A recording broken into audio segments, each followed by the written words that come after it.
Hello, ಎಲ್ಲರಿಗೂ ನಮಸ್ಕಾರ. ಇದು ನೋಡಿ ಲೋಟಸ್ ಪ್ಲ್ಯಾಂಟ್ಸ್ 1 ತಿಂಗಳಾಗಿರೋದು ಅಷ್ಟೇ ಹಾಕಿ ಈ ಪ್ಲ್ಯಾಂಟನ್ನು. ಈ ವೆರೈಟಿ ಬಂದು ಅಮೆರಿಕ ಎಮೆಲಿಯಾ ಅನ್ನೋ ವೆರೈಟಿ. 1 ತಿಂಗಳಾಗಿದೆ. ಎಷ್ಟು ಫ್ಲವರ್ ಕೊಟ್ಟಿದೆ ಈ ಲೋಟಸ್ ಪ್ಲ್ಯಾಂಟ್ ಅಂತ ನೋಡ್ತಾ ಇರಿ. ಇದು ತುಂಬ ಒಳ್ಳೆ ವೆರೈಟಿ ಆ್ಯಕ್ಚುಲಿ. ತುಂಬ ಹೈಬ್ರಿಡ್ ವೆರೈಟೀಸು ಡಾರ್ಮೆನ್ಸಿಯಲ್ಲೂ ಫ್ಲವರ್ ಕೊಡುತ್ತೆ. ಆ ಡಾರ್ಮೆನ್ಸಿಯಲ್ಲಿ ಫ್ಲವರ್ ಕೊಡೋ ವೆರೈಟಿಯಲ್ಲಿ ಇದು ಫಸ್ಟ್ ಪ್ಲೇಸ್ ತೊಗೊಳುತ್ತೆ ಅಂತ ಹೇಳ್ಬೋದು. ತುಂಬ ವೆರೈಟೀಸ್ ಇದೆ. ಡಾರ್ಮೆನ್ಸಿಯಲ್ಲೂ ಫ್ಲವರ್ ಕೊಡುತ್ತೆ, ಗ್ರೋ ಆಗ್ತಾ ಇರುತ್ತೆ. ಲೋಟಸ್ ಪ್ಲ್ಯಾಂಟ್ಸ್ ಡಾರ್ಮೆನ್ಸಿಯಲ್ಲಿ ಫ್ಲವರ್ ಕೊಡಲ್ಲ, ಅದು ಒಂದು ಎಲ್ಲರಿಗೂ ಗೊತ್ತಿರೋ ವಿಚಾರ ಗಾರ್ಡನರ್ಸ್ಗೆ, ಅಂದರೆ ಲೋಟಸ್ ಪ್ಲ್ಯಾಂಟ್ ಬಗ್ಗೆ ತಿಳಿದಿರೋವ್ರಿಗೆ.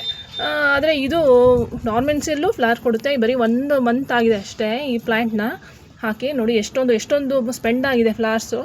ಆದರೆ ಇದು ಫ್ಲವರ್ ಕೊಡ್ತಾನೇ ಇರುತ್ತೆ, ಡಾರ್ಮೆನ್ಸಿಯಲ್ಲೂ ಗ್ರೋ ಆಗ್ತಾನೇ ಇರುತ್ತೆ.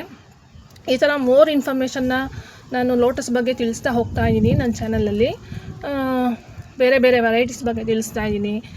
ತುಂಬ ಅದ್ರದ್ದು ಕೇರಿಂಗ್ ಬಗ್ಗೆ ತಿಳಿಸ್ತಾ ಇದ್ದೀನಿ. ನಿಮ್ಗೇನಾದ್ರು ಹೆಚ್ಚಿನ ಇನ್ಫಾರ್ಮೇಷನ್ ಬೇಕಂದರೆ ಚಾನೆಲ್ನ ಫಾಲೋ ಮಾಡ್ಬೋದು ಮತ್ತು ಸಪೋರ್ಟ್ ಮಾಡಿ. Thank you so much.